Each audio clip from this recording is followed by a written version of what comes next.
The practice of Niyoga, also known as Levirate. The ancient Indian social thinkers had taken into account different problems of the life of the women and had tried to resolve those by employing different devices to make the life of women in their society as far as happy and satisfactory.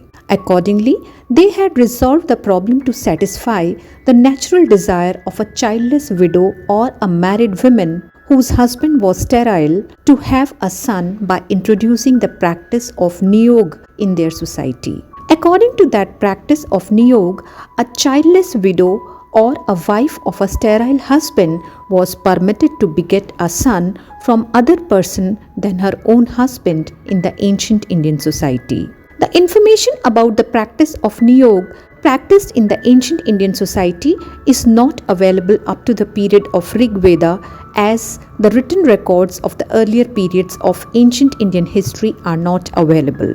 From the data of the Rig Veda, it appears that practice of Niyoga existed in the life of the members of the Rig Vedic society. The ancient Indian society, through the agency of the practice of Niyoga, allowed a childless widow to conceive a son by her brother-in-law. That practice was also allowed to be followed by a married woman whose husband was sterile or who had become impotent due to disease in order to beget children.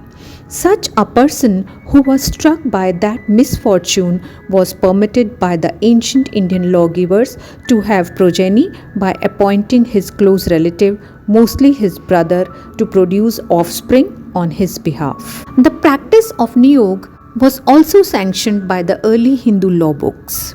According to those law books, such an unfortunate person was given the facility to have only one son by following that practice. The practice of Niyoga existed in the societies or the other ancient civilizations in the world. In the case of the ancient Indian society, the different stories found in the epic Mahabharata show that for the practice of Niyoga, the unfortunate ancient Indians employed holy men of special sanctity in order to have progeny. The practice of Niyoga was allowed by the ancient Indian thinkers to the members of their society, as those thinkers thought that one's own son secured by that practice was better than that of an adopted son, who was a member of other family which followed different customs and other matters than were followed by their own families.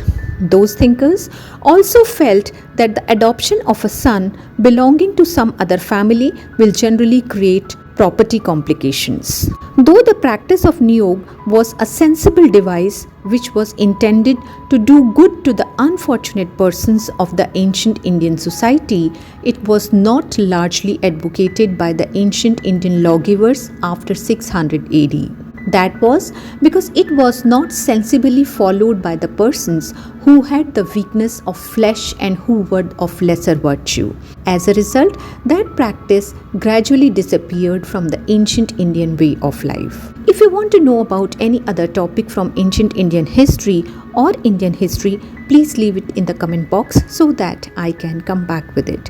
If you have liked the video, please like, share and subscribe. Thank you.